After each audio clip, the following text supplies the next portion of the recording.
Welcome to Half 2-4. Today in the show, FIFA prepares a crazy expansion of the World Cup to 64 teams.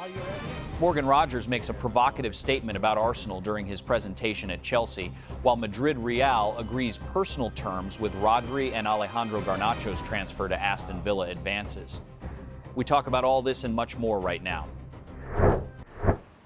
FIFA has officially wrapped up the financial results of the 2026 World Cup, and the numbers turned out to be purely astronomical.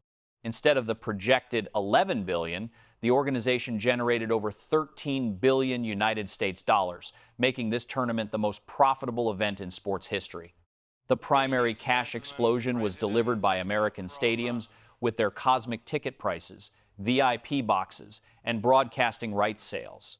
However, Gianni Infantino and the officials from the South American Confederation CONMEBOL found even this insufficient.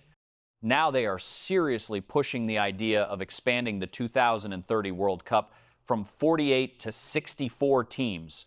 Let's break down how the officials plan to squeeze 128 matches into a month and a half, and why European football is already grabbing its head in panic over this idea. If you look at the 64-nation format, the tournament threatens to turn into an endless conveyor belt. We are talking about 16 groups of 4 teams and 128 matches overall, while the World Cup itself will stretch over 42 to 45 days, the absolute maximum allowed by contracts with European clubs.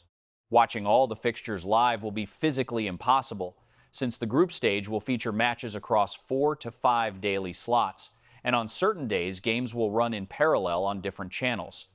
No official decisions have been made yet, but the reaction from top management is already devastating.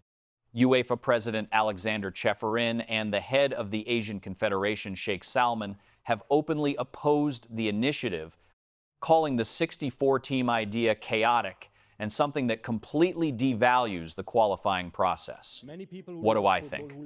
Previously, a ticket to the World Cup was a true privilege that national teams fought tooth and nail for in grueling qualifiers.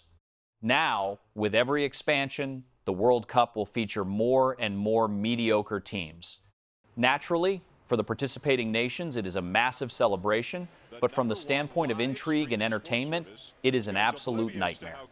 The single huge plus of expanding the grid is that the Italy national team will finally be able to qualify for the World Cup after missing 3 consecutive tournaments. Joking aside, FIFA is completely losing its sense of proportion in pursuit of money. Replicating the record 13 billion United States dollars in Spain, Portugal, and Morocco through ticket prices alone will be virtually impossible, so officials simply want to tack on another 24 matches for the sake of broadcasting rights. Inflating the tournament to 64 teams is a direct path toward turning the planet's main football celebration into a tedious and exhausting mess with zero group stage drama. What do you think, friends? Should FIFA stop, or should they keep expanding the World Cup even further? Meanwhile, behind the scenes of this multi-billion-dollar football empire, an insider leak exploded that sounds like a surreal joke. The New York Post revealed the shocking plans of Donald Trump. The USA president wants to nominate FIFA boss Gianni Infantino for the position of Secretary-General of the United Nations. It is reported that after co-hosting the 2026 World Cup, Trump was simply captivated by the Swiss official and genuinely believes that Infantino is respected worldwide and possesses a unique talent for uniting nations. What do I think? Putting Gianni Infantino in charge of the UN is a stroke of absolute genius. Imagine, instead of boring diplomatic resolutions, the football boss simply expands the number of countries in the UN Security Council to 64, starts selling VIP boxes at the General Assembly, and adds staggered speech slots for diplomats running from 1 in the afternoon until late at night. And if a military conflict breaks out between countries, Infantino will simply show them a yellow card or cancel a suspension following a personal call from the White House. If this happens, the UN will finally start generating profits rather than merely expressing deep concern. Chelsea has officially presented Morgan Rodgers, and his first words after arriving in London turned out to be quite provocative, certainly not to the liking of Arsenal fans. But let's take things in order. The acquisition of Rodgers for £117 million stands as the absolute record signing for the Blues. To help you understand the scale, Morgan has topped the club's top 5 most expensive purchases. Second on the list is Moises Caicedo at $115 million. Third is Enzo Fernandez. Fourth is Romelu Lukaku, who never clicked in London. And fifth is the long-suffering transfer of Mudryk, who has been taking a break from all your football for over a year and a half after catching a ban for prohibited substances and going on a prolonged vacation.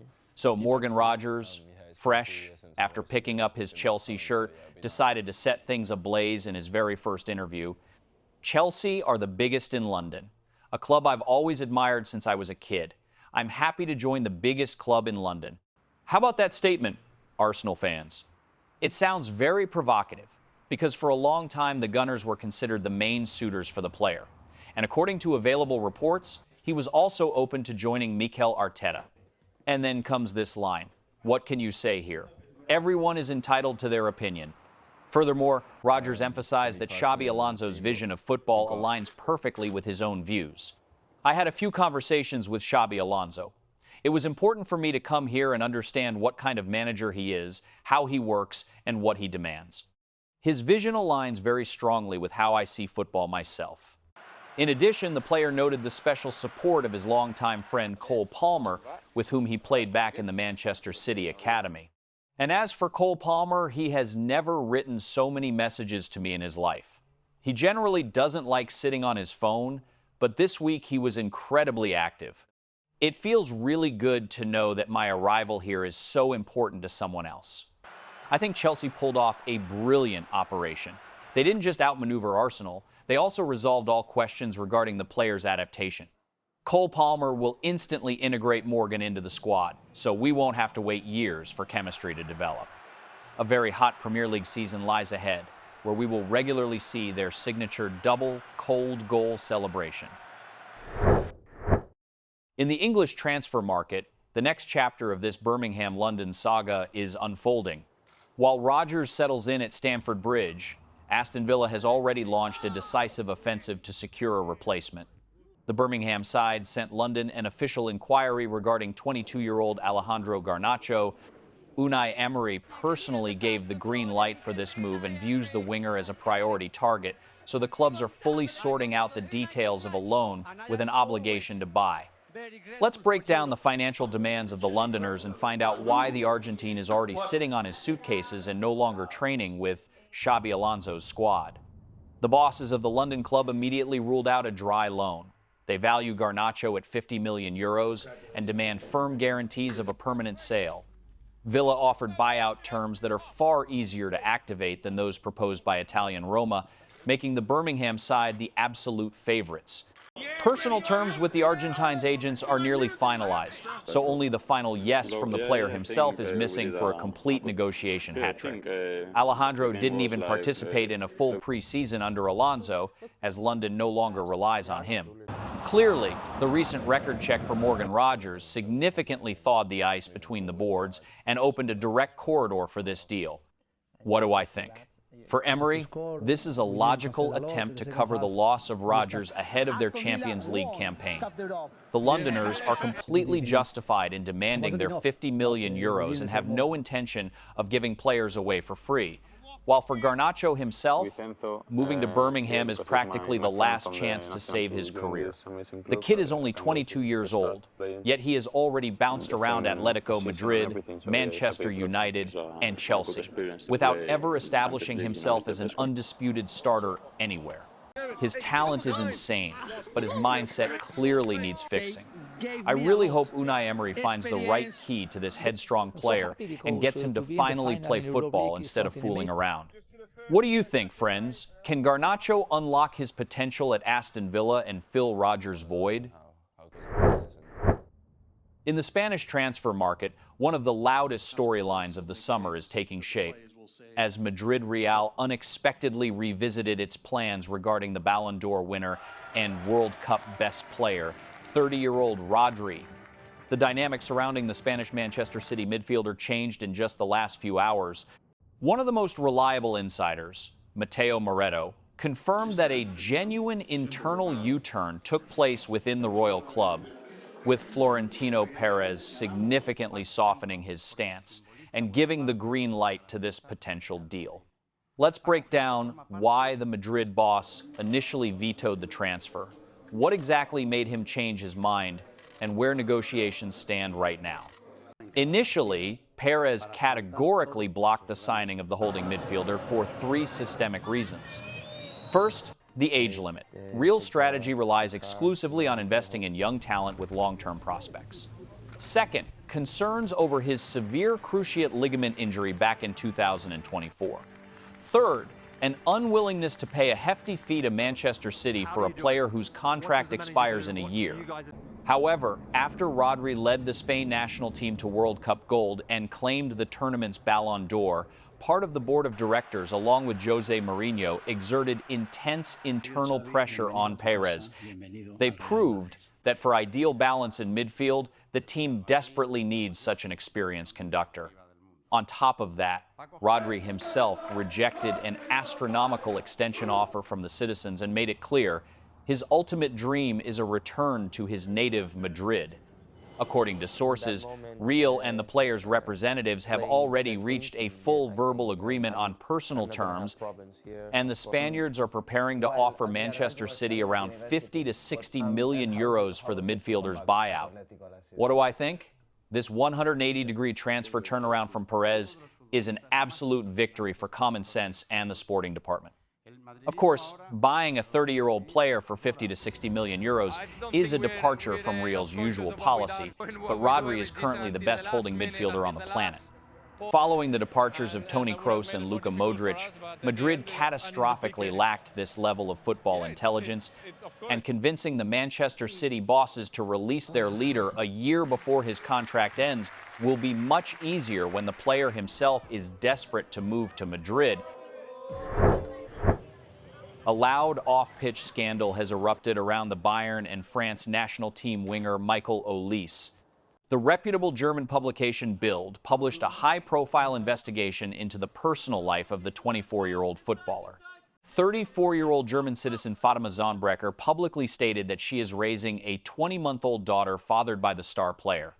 According to her, they met in London in 2022 and dated for 2 years, with the girl finding out about her pregnancy 2 weeks after their breakup.